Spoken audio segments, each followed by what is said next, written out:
Hello, everyone, and welcome to this episode of Langer at the Mic Live, this Habs post-game show, first Habs post-game show in a week.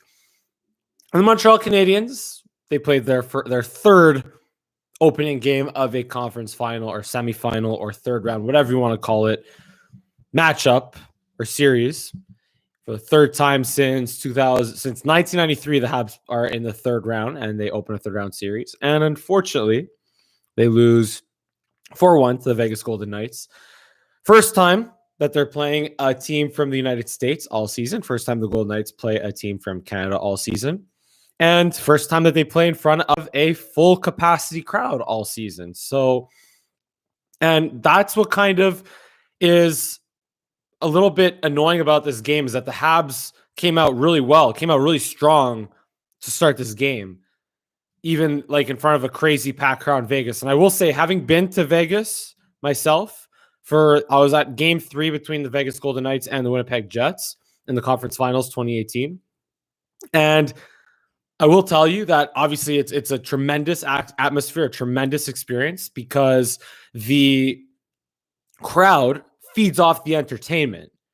Normally in most states, in most rinks in the States, you'll see the entertainment try to hype up the crowd, but because American hockey fans aren't as hype as Canadian hockey fans for the most part, but in Vegas, they get hyped up by the entertainment, so it feeds off pretty well from each other. And again, the Habs took it to the Golden Knights early on this game. They played a really, really good first period, but they ran into a wall by the name of Marc-Andre Fleury, who played a tremendous first period, kept it 0-0 until the Vegas Golden Knights got one of many goals and points from their defensemen off just a harmless face-off play that was set up by an icing.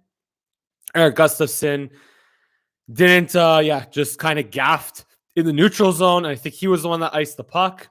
So he got stuck on the ice with a tired group of guys, and right off the face-off, it was Stevenson, I think, wins it back to Braden McNabb, feeds it to Shea Theodore, who played a hell of a game with Pietrangelo and the other guy, Alec Martinez, all played a phenomenal game tonight and 1-0.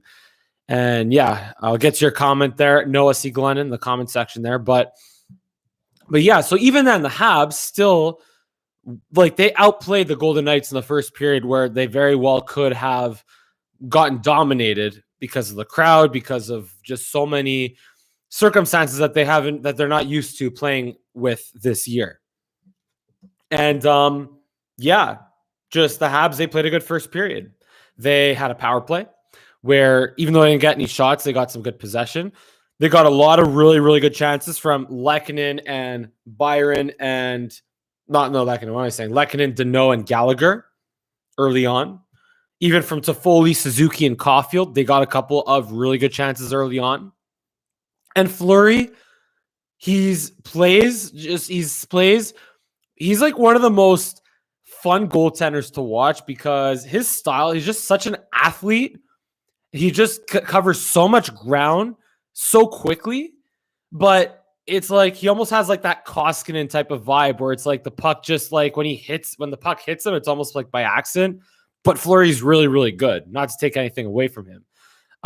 And he kept this game scoreless and kept the Golden Knights ahead early in this hockey game by how well he played in the first. But before I get to the rest of the game, the Habs, they'll have chances to score on Fleury in this one. So can they? I tweeted this earlier today at Mike Langer on Twitter, that Fleury, the way the Capitals beat him in 2018 was by forcing him to overcommit to shooters, forcing him to get pulled out of his net, forcing him to move laterally, like too far laterally side to side. And when he gets over-aggressive, overcommits, that's where Fleury gets vulnerable. And guys like Toffoli and Perry that can hold on to the puck, they can potentially be guys that can beat Fleury like that. But at the same time, the Habs have to get through that tremendous defense core that the Vegas Golden Knights have, which is how they won tonight, how the Vegas Golden Knights won tonight, because of their ability to win, to be good on faceoffs. Even though the Habs won the battle in the faceoff circle from a percentage standpoint, the Habs, I think, beat the Golden Knights. Let's see. Faceoffs were, 56-43 in favor of the Habs on faceoffs tonight. But here's the issue, though. When the Golden Knights won their faceoffs, they won them clean. And it was Suzuki on the Theodore goal. It was Kotkaniemi on the, I want to say the Matthias Janmark goal, where just beat clean off the draw. And the other four skaters on the ice just had no idea what the heck hit them. And Kulak played a really bad game tonight. Gustafsson, like I said, with the gaffes in the first period, that led to the eventual Theodore goal. Just the Habs, they were missing Jeff Petry tonight. They were just like, if there's one thing that I'm really, really upset about tonight, it's the friggin' photographer's gap at the Bell Center that injured Jeff Petry. That's what I'm most upset about tonight, because they needed Jeff Petry tonight. They survived on home ice against a completely just beat down mentally and physically Winnipeg Jets team that just didn't care about winning in the playoffs in game 4 of that Jets series. They survived on home ice with the last change and able to shelter the minutes of Gustafsson, Romanov, and Kulak, and Weber, Sherratt, Edmondson. But tonight on the road in a hostile environment, even after starting off really, really well, they just Kulak, Gustafsson, Romanov, and because of the fact that now Weber, Sherratt, Edmondson are playing more, they could not survive the Vegas Golden Knights, their ability to forecheck and create pressure and how active their defensemen are. They just weren't up to the task. So not to say that Jeff Petry would have made a huge difference in this game, but he would have made a difference in this game. I just don't know how big of a difference it would have been, because when you look at the way the Habs defensemen, their ice times were allocated, you look at 25 minutes Sherratt, you look at Edmondson, where's Edmondson? 20 minutes Edmondson. Weber, 25 minutes. Romanov, who was the best of the bottom three, by the way. Romanov was the best of the bottom three between Kulak, Romanov, and Gustafsson. Romanov played a 13, what did I say was again? It was 15 minutes. Gustafsson still played 13, I guess, because it was also garbage time later in the game at that point. And Kulak had to play 16. So again, it's decent balance, sure, but it would also help if Petry was eating up like 25 of those minutes. And then you have plays like Sherratt and Weber late in the game where Sherratt loses his battle to William Karlsson, puck goes to Riley Smith, Smith goes to what's his name? Who was again to Holden, to Nick Holden. On that goal, Price just kind of misread the play and was off his edge and whatnot. So yeah, that's how the Vegas Golden Knights got their goal there, for their fourth goal to essentially put the game away late in the period there.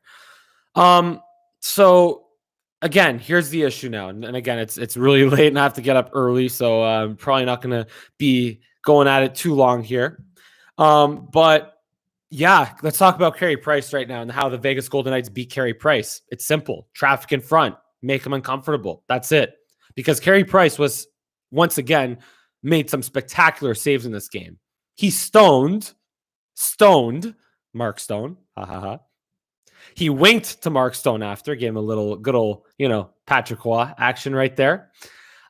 He then robbed Marchessault on a one-timer. He then robbed, I think it was Pietrangelo late in the second period. Theodore, Shea Theodore off a tip in front. Price made some huge saves in this game, but the goals that the Habs gave up were, again, because Carey Price was just, no chance. Just no chance. Didn't see the puck, had to defend on 2-on-0. By the way, that Martinez goal, because of Theodore faking him out, that was the most skillful goal that has been scored on Carey Price all playoffs, and that the Habs have given up all playoffs. The most skillful goal by far, because that was a phenomenal play. And I'll get to Sarah's comment there in the comment section as well in a little bit. That was a phenomenal play by Shea Theodore to completely sell out the shot, have Carey Price bite on it, because all 5 Habs sweaters were caught on the right side of the ice because that was after a power play or after a penalty that they had to kill off. Completely sold them out, Theodore did, and made a great play to Martinez, and Price still had the audacity or just the ability to get in the shooting lane and almost get a piece of that Martinez shot, kind of like he did on that Jason Spezza shot in Game 3 against the Leafs. So Price showed you what he's capable of doing in this game, but also the Vegas Golden Knights showed you how to beat like a really, really good goaltender, traffic in front, deceive him, make it look like you're shooting, but then have guys open for passing lanes. And that's how the Vegas Golden Knights beat the Habs tonight. We'll talk about the good things about the Habs in a second. Real quick, we'll get to Noah Siegel-Island's comment here. Team needs everyone back, which raises a question for me, which will we see Drouin in a Habs jersey again? Honestly, I honestly don't really have an answer for that right now because it's not really important right now.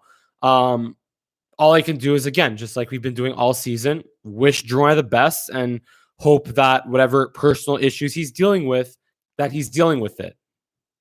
And that he comes back to help the Montreal Canadiens win hockey games. Or first of all, he gets better as a man, as a human, as a person. And then when he can help the Habs come back and win hockey games, he'll do so. But his mental health is more important, and we have to respect his privacy and his right to privacy, essentially.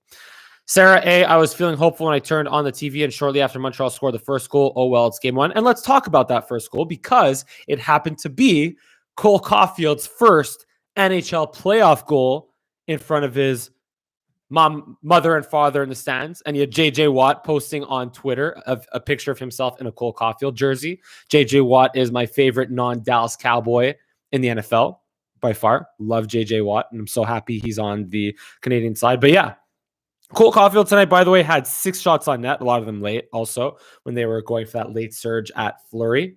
6 shots on net. And that power play goal, look, he missed a chance seconds before that where it was a shot that went wide and he had a wide open net but missed. But off that really nice set play with a bumper, like just tic-tac-toe, it was Suzuki to Perry, down low to Foley, who shot just, again, Fleury stopped it, gave up a fat rebound, and Caulfield wasn't going to miss a second time, buried it on Fleury for his first National Hockey League playoff goal, made it 2-1. But then the Matthias Janmark goal was seconds later, and that pretty much took the wind out of the Habs' sails. But yeah, Caulfield, six shots on net. I actually did a story on him for a CSM reporting assignment. And just about him getting the message of shooting the puck more. So he shot the puck more tonight. And just honestly, like I said, tonight was just about the Habs having to play without Jeff Petry and not being able to cover up the loss of Jeff Petry or the absence of Jeff Petry tonight. And Price, like I said, was unbelievable. And Romanov also just completely stapled Alex Pietrangelo in the first period. That was fun to watch. That was an Emelin-like hit on Pietrangelo by Romanov. So that was fun to see. And like I said, special teams, phenomenal with the power play goal. Habs were, I believe, if it was 1 for 2 on the power play tonight, 1 for 3 on the power play. Vegas Golden Knights 0 for 4 on the power play. So the Habs won the special teams battle, even though they didn't win the game. What else? It was Romanov big hit. And like I said, Vegas Golden Knights just did a great job of getting traffic and screening Price. Covered it pretty much all except for now. Here's a request for Dominique Ducharme. And obviously, if you want to leave a comment in the comment section, go ahead. I know it's late tonight, so I might not get to all of them at the moment. But here's my request to Dominique Ducharme, though, is keep the lines together. Keep the lines together. Don't start juggling them unless you're down like 4-0 in the third period and have to and in the third period of game 2 and absolutely have to get things going. Give these guys a chance to figure it out. Because the Stahl-Perry-Armia line had some good chances early on. The Armia-Kotkaniemi-Anderson line had some good chances. Toffoli, Suzuki, Caulfield, they're vibing well together. Deneau, Lehkonen, Gallagher, they generated the large majority of the scoring chances early on. Lehkonen had 4 shots on goal. Gallagher had 3 shots on goal. Danault, that's one good thing to take away from this game, is that the Danault line did do a good job against the top line of Stevenson, Stone, and Pacioretty. Of course, former Hab Pacioretty, former Vegas Golden Knights Suzuki, or the first draft pick, I think, of the Vegas Golden Knights, Nick Suzuki. He didn't get an assist on the Caulfield goal, but he started it, so that's good. But yeah, just give them a chance. Ducharme, please give the forward lines a chance to figure it out and maybe have a good game in game 3 and game 2. Give them a chance. Don't start juggling the lines. What was the one more thing I wanted to say? Yeah, Josh Anderson, though. Josh Anderson is, we have to admit that he had 6 hits tonight, which is, I guess, okay. But he was a liability on that goal by Nick Holden. Yeah, sure, Weber lost his battle in the corner, and the other guys on the ice, like I said, Kulak had a really rough game tonight, so they deserve criticism as well. But Anderson, too often, I find in the defensive zone, it's a hockey sense issue for Josh Anderson, because too many times he just gets he's within a stick length of a passing lane, of a dangerous passing lane that he has no idea exists. So that's a problem from a hockey sense standpoint, and why he was a -2 tonight. Am I just confirming that? Yeah, -2 tonight. And okay, well, if you're not going to be good offensively, hit everyone that you're hitting. Sure, have 6 hits. That's cool and all. But he's not doing much offensively for you. He did have the scoring chance early on, 2 shots on goal, sure. But he hasn't scored since game 1 of the Leaf series. And he's not very good defensively right now, which is he's a leader in the locker room, a good voice, a good guy, whatever, sure. But right now, he is playing like a bottom 6 player right now, Josh Anderson is. So when he was signed to be, 7 years, $39 million a season, whatever, this is where, like in game 1 in the Leaf series, you thought that's what you're going to see more of that going forward, like he was for the Columbus Blue Jackets in 2019 against the Tampa Bay Lightning in that sweep of the Tampa Bay Lightning.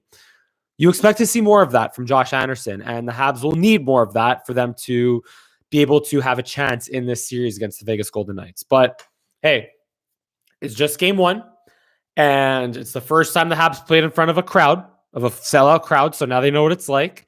And now it's time for them to adjust, and hopefully they could get Jeff Petry back, and hopefully they'll be better in game 2 on Wednesday night. I think that's all I have here on this Habs post-game show. Pretty much covered it all.